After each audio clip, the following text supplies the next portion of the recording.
Welcome to the You're Not Crazy podcast, hosted by Jessica Knight, a certified life coach who specializes in healing from narcissistic and emotional abuse.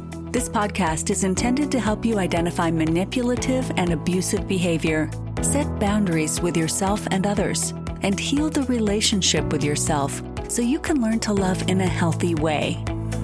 You can connect with Jessica and find additional resources, content, and coaching at emotionalabusecoach.com. Before we begin, I just want to make a quick note. At the end of this episode, I spend the last 4 minutes walking through the way people work with me and where to find resources, my links, and my courses. If you are a returning listener or are already a client, you can absolutely skip that part. If you're new or trying to figure out what kind of support you need, it's there for you. It's the last 4 minutes. Thank you so much for being here. I want to revisit a topic today that I covered a while back, probably over a year and a half ago. Actually, it's probably closer to 2 years ago.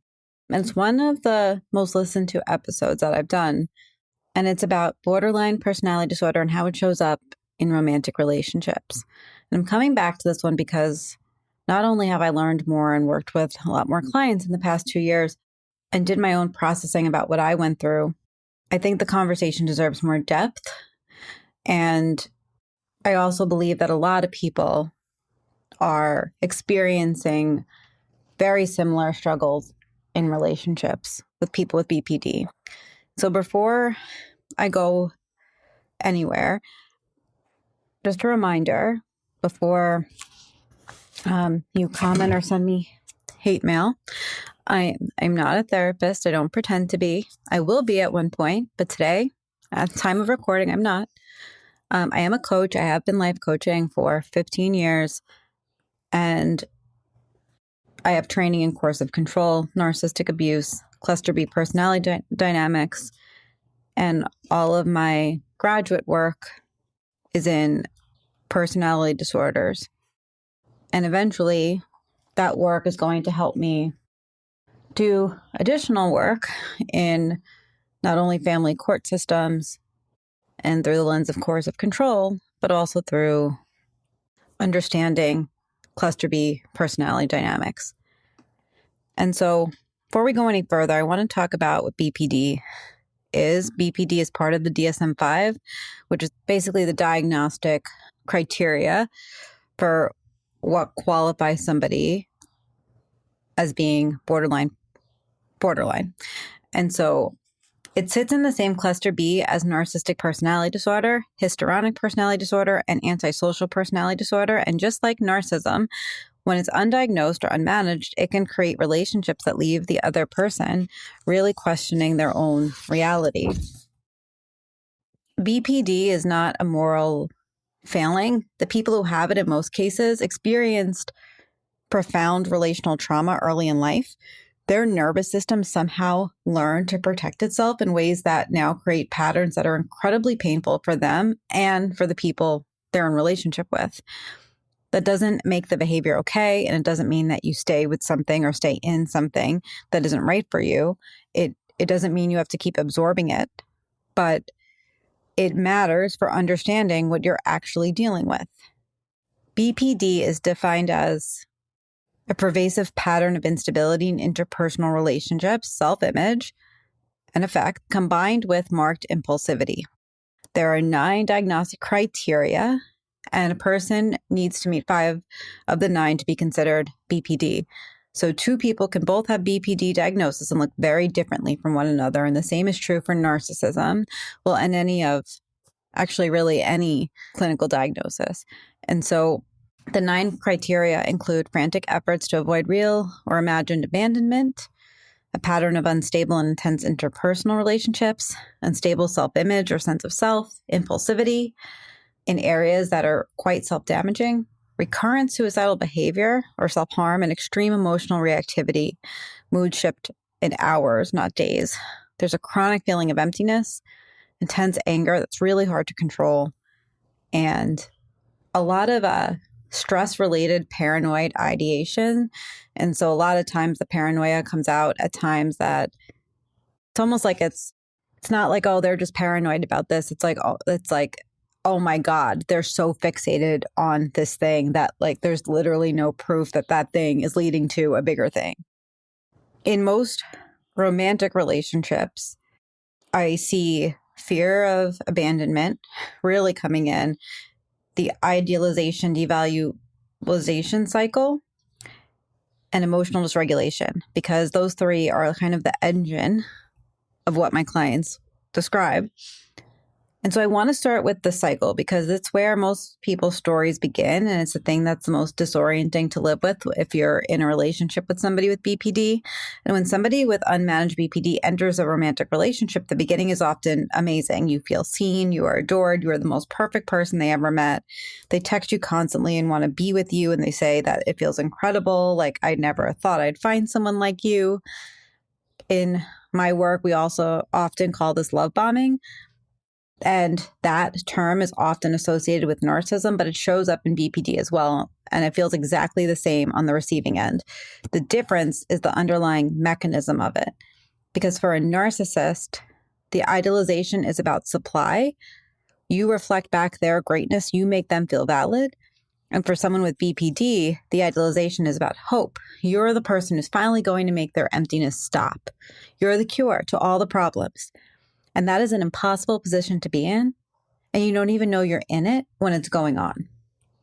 And I absolutely felt this all the time when I was in a relationship with somebody with BPD or BPD traits. And it was as if like everything rooted back to like, but I have you and but we're together.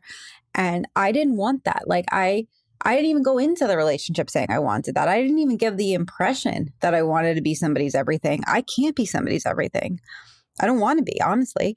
I'm a single parent. I work for myself. I care about the work I do and the clients I have.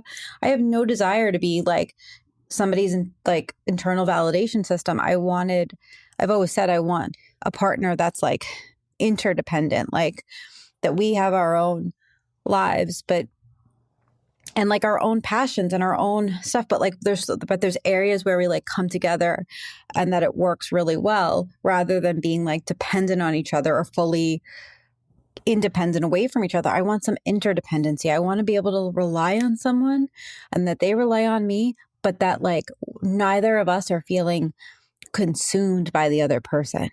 And I felt constantly consumed because if I said yes, no, maybe, it fully dictated the day. So I stopped saying anything because even if the ask was, can you stop by on your way to go do XYZ? And if I said, oh my God, no, I actually can't today because I'm not doing XYZ, it still would have resulted in their day is bad because I didn't do the thing that they had told themselves I needed to do. I was always in this position with little things and big things. And when it got to be bigger things, like not wanting to live together because of these patterns, it even got worse. And so a lot of times it doesn't have to be a big thing. And in the original episode that I did on this, like I said, a while back, I told the story of my client, Alex, whose partner, Sarah, had a full emotional meltdown when he missed dinner because of work. He texted, he communicated, he apologized. He got called into a meeting that he couldn't get out of with like one of the executives. And because the issue was never actually the dinner, the issue was that any gap, any disappointment, any moment where he fell short of perfect triggered her deepest fear that she was going to be abandoned and that she wasn't lovable and that it was going to happen again, whatever it was in her story at this time. And so what your experience as a minor thing, being late, your phone dying, not wanting to have sex one night because you're tired, lands on them as a catastrophe. And the reaction is proportional to that catastrophe, not the actual event. And I remember feeling like I really needed to sit with that for a second because I got it intellectually, but not like in my bones. Because I think the thing that keeps most people confused and stuck while you start trying to reverse engineer the logic is like, you go right to like, what did I do wrong? How do I fix this? What can I say? And there's no answer because you're trying to solve an equation that has nothing to do with you. People with BPD do something called splitting, and it's black and white thinking. Splitting is the psychological defense mechanism where a person can only hold on to one evaluation of someone at a time. So either you're all good or all bad. Healthy adults develop something called object permanence in relationships. And like if you have kids, you realize that at one point, like when the kids are really little, they don't have object permanence. So when you leave, they actually think you're leaving forever, and then eventually, I forgot the age. I feel like it's around age 3, they start to develop object permanence in relationships and the ability to hold the full complexity of, that like mom leaves, then she comes back. Now with adults, the question is like, can they hold the full complexity of another person? To know that someone loves you, and even when they're frustrated with you, they still love you. To know that one bad moment doesn't erase the good ones, etc. People with BPD often struggle to access this part of themselves. And when they're triggered at all, the person in front of them is not the same person they were adoring yesterday. You've become, in that moment, the enemy. And I've been on the receiving end of this so much, and I know what it's like to be in a conversation that should be a simple disagreement, and suddenly you feel like you're being prosecuted, like every past grievance is being brought out as evidence, and nothing you've ever done right counts. It's such an incredibly destabilizing experience. And it's designed, maybe not intentionally, but functionally, to keep you off balance.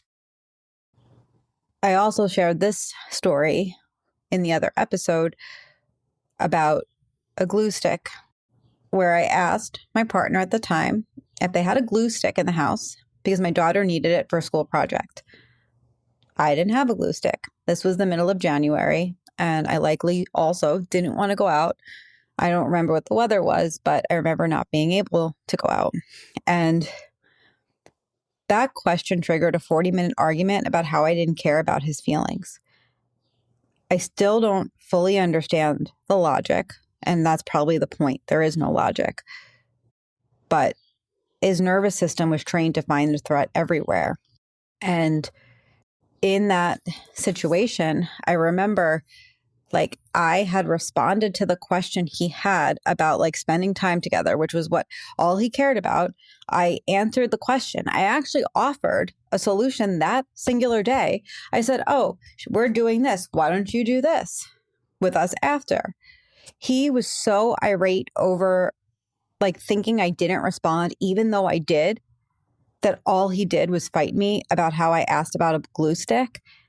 And I didn't respond to his question when I did respond to the question. And then even when I pointed that out, we still were in the same cycle. It was like as if I needed to go back in time, but I couldn't do that. And because I couldn't go back in time, in real time, and solve this problem, and I don't know, it was again a no-win situation. And really what he ended up getting was no time, because after all of that, I wanted to be nowhere near him, and there was no chance my child would be near him. This and a piece of the splitting picture I don't think gets talked about enough, and it connects directly to why the idealization is so intense in the first place. 1 out of 9 DSM criteria for BPD is an unstable sense of self, which means a persistently shaky or unclear internal identity. And what that means is that many people with BPD don't have a solid, stable sense of who they are, independent of their relationships. Their values, their preferences, their self-worth, these things shift depending on who they're with and how that person is responding to them. It's sometimes described as a feeling of chronic emptiness, as if there's no stable foundation underneath. So when they find you and you are wonderful and attentive and reflect back something good, you become, without knowing it, the thing that fills the emptiness. You become the mirror. So as long as you're reflecting back what they need, they feel whole.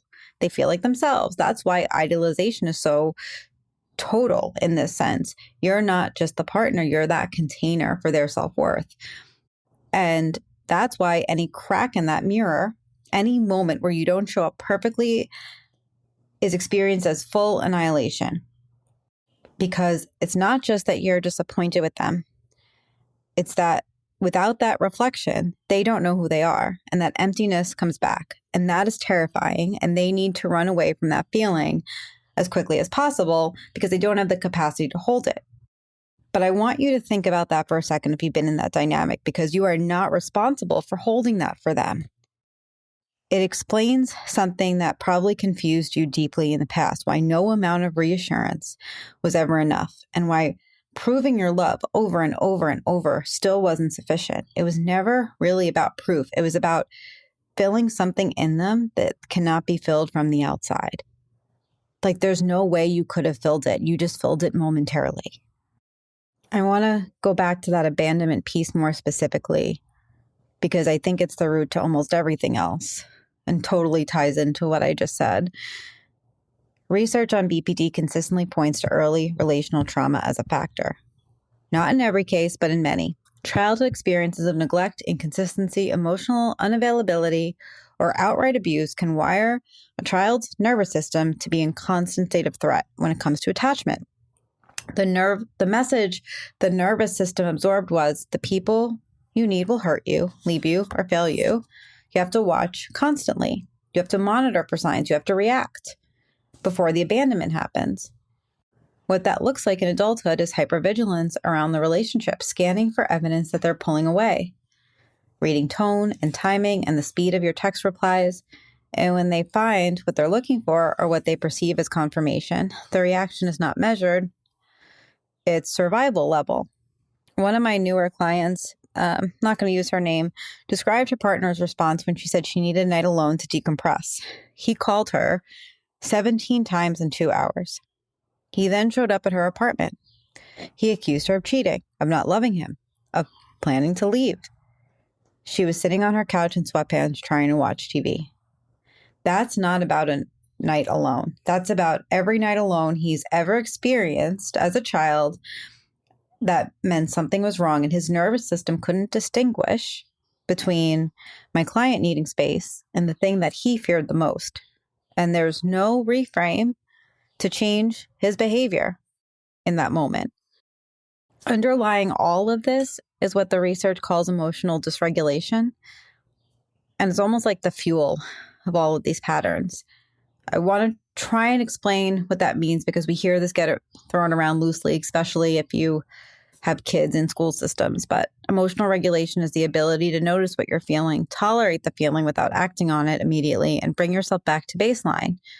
It's something most of us take for granted because we developed in childhood through co-regulation with a calm, consistent caregiver, what that looks like in a healthy space. So actually, as I say that, a lot of us didn't experience it. I didn't experience it, or I did experience it but it was my grandma.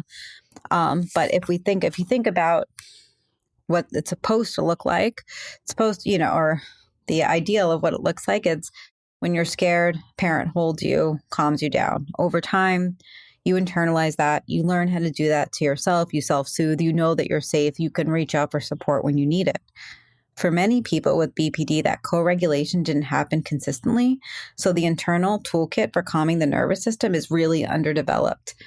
When a big feeling hits, it hits at the full intensity with no buffer. And the window of tolerance, the zone where you can think clearly or communicate or problem solve, is really narrow.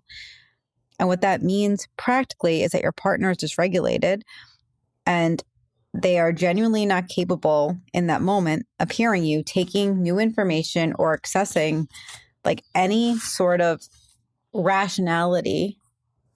And they also don't really care a lot of the time.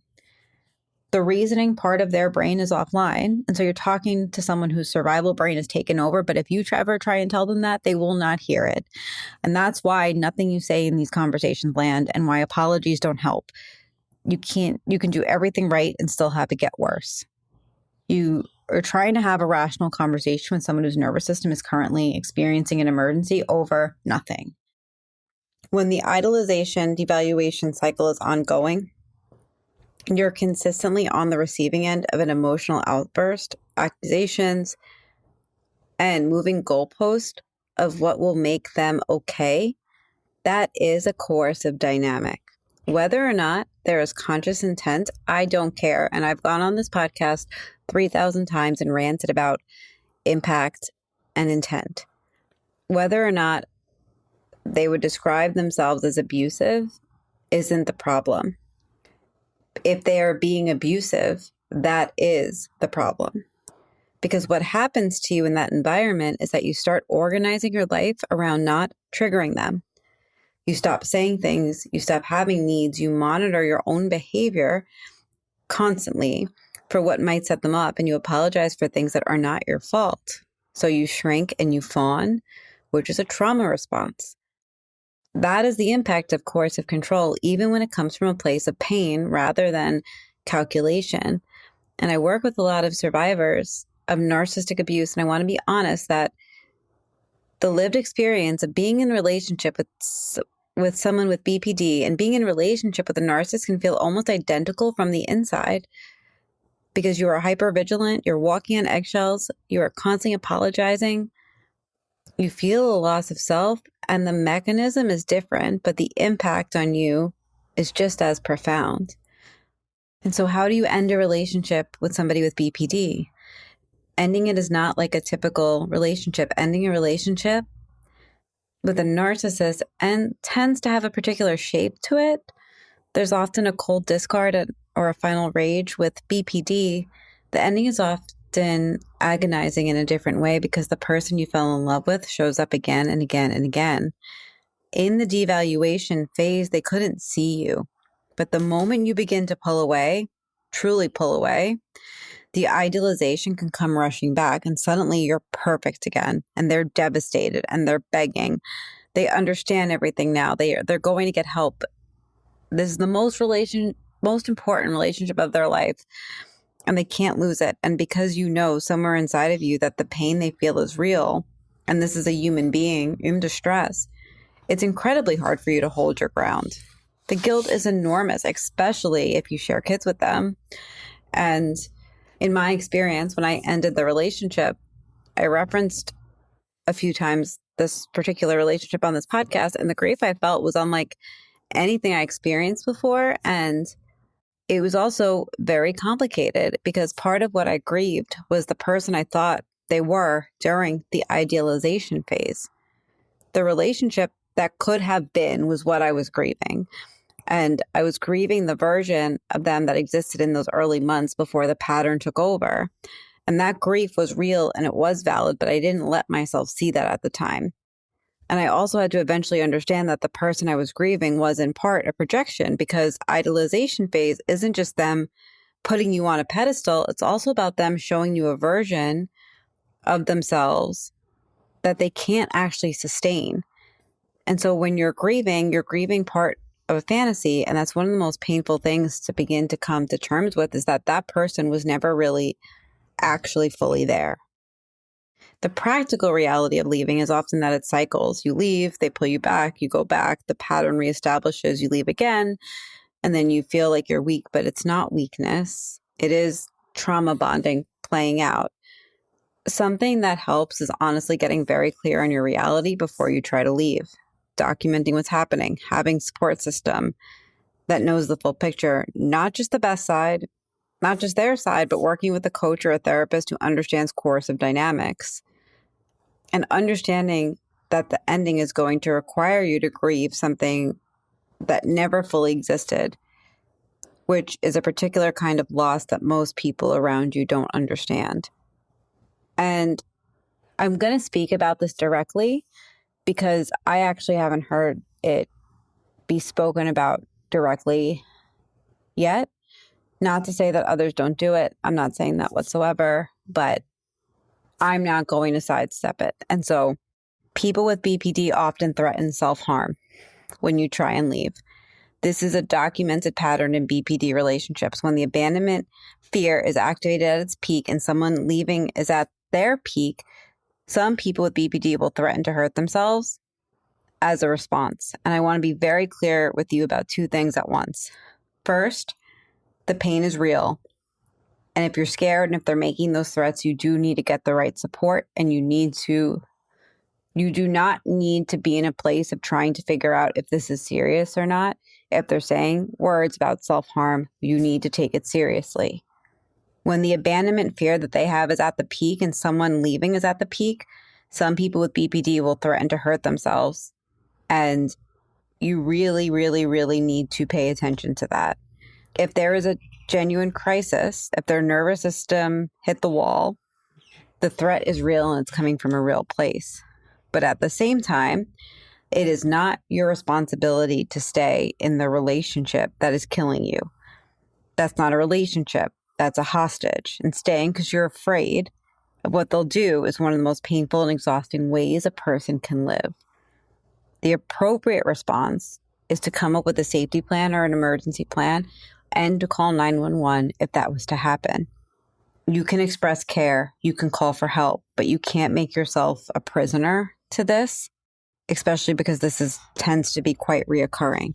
And I really advise you to talk to professionals about this. I do safety plan on this and come up with strategies, but I am telling you to take it seriously if it is coming up. Sometimes people will ask me, can it get better? Yes, with the right treatment. BPD can get significantly better. The gold standard here is DBT, which is dialectical behavior therapy, which was actually developed specifically for BPD, who has spoke by somebody who has spoken publicly about her own BPD diagnosis.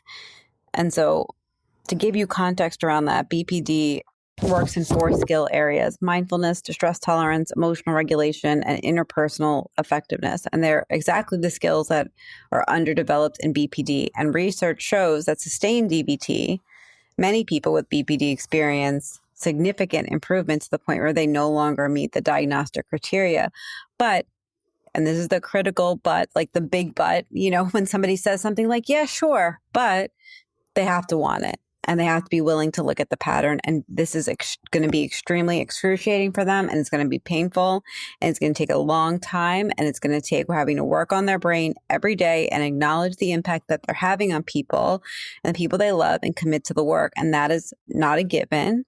It's a fact that many people with BPD, the defense mechanisms are so strong that the first response to any suggestion that they get any help is to turn it right back on you and tell you that you're the problem, you're trying to pathologize them, and you're the one who needs therapy. So if you're in this situation, I wouldn't recommend couples therapy until they have committed to some sort of individual therapy. Do not tell them to go get DBT therapy. It is always better if it comes from somebody else that's not you. But couples therapy requires both people to have some capacity for self-reflection and emotional regulation. And without that foundation, couples therapy can actually become another arena for this pattern just to play out. It's just with a therapist in the room. And so if you are in the relationship, if you're trying to get out or recovering, you probably know a lot more than you think you know. I do invite you to learn what's happening. This is not to diagnose your partner, but to depersonalize it. When the emotional storm comes, your brain needs a frame for it. This is the dysregulation. This is the abandonment fear. This is actually not about me. The reframe and the framing won't stop the pain, but it can keep you from getting completely lost in it. Second, your feelings are real and they're valid, and the confusion, the exhaustion, the way that you started to doubt your own perceptions, these are real responses to a real environment, and you are not too sensitive and you are not the problem. You're responding normally to an abnormal situation. You also can set boundaries. Boundaries are not punishments. They are the way to maintain your own sense of self inside a relationship that is constantly pulling at it. And I'm not going to continue the conversation when it's at this level. It's something that I tell people to say all the time. I'm going to take a break and we can come back. That's not abandoning them. That is taking care of yourself. If this episode resonated and you're realizing that what you're dealing with isn't just stress or miscommunication, there are ways to get support that don't minimize what you're experiencing. I'm going to spend the next couple of minutes telling you about my offerings, because at the core of my business is one-on-one coaching. The podcast is something that I do because I do like being able to help a broader audience. But the truth is that the core of my work is really coaching and providing other offerings so that people can begin to heal. At the center of everything I do is one-on-one coaching. That's where I slow things down, listen closely, and help you make sense of what's happening in your specific situation. It's not a template. It's not just based on theories, but it's really focused on your real life. Some people start with a one-time validation call. That is a single focus session where we look at one specific situation or pattern that you're struggling with. And the goal isn't to fix your life or push you into decisions. It's to help you name what's happening, put it into context of reality, help you notice where you are in it, and offer some feedback and tools to how to navigate it. I also offer an intro call. The intro call used to be called the clarity call, and it's a short call where you can share what's going on for you, and I can explain how I work and whether I'm the right fit for your situation. There's no obligation to continue after that. It's simply a way for us to get on the same page before moving forward. For people who need ongoing support, I offer weekly or biweekly coaching. This is especially helpful if you're navigating emotional abuse, trauma bond, high conflict divorce, or custody and co-parenting with a difficult or controlling person. Ongoing work allows us to track patterns over time, stay anchored when things escalate, and make decisions in a way that protects your nervous system and your long-term stability. All of my coaching options can be found on my websites, emotionalabusecoach.com and highconflictdivorcecoaching.com. Both links are available in the show notes of this episode. In addition to one-on-one coaching, I offer several self-paced courses and programs. They're called Divorcing a Narcissist 101, How to Document for Family Court, the Emotional Abuse Breakthrough Course, Setting Boundaries with a Narcissist, and Unhooked, which is my program and private podcast that walks you through the full cycle of abuse, helps you map it out in your relationship, and shows you how to begin to break free from the trauma bond. I also write on Substack, where I explore topics like trauma bonding, emotional abuse, coercive control, high conflict divorce, and the cluster B dynamics. There's a free option and a paid membership that offers deeper dives, Q&As, and additional resources. Everything that I do and everything that I build is around one core truth and message that you're not crazy, you shouldn't feel crazy, and that even though I can see patterns in what you're experiencing, it doesn't mean that it's normal. It's not healthy. My work is really about helping you understand what's happening and begin to trust yourself again. All of the links that I shared are in my show notes, and I really appreciate you being here.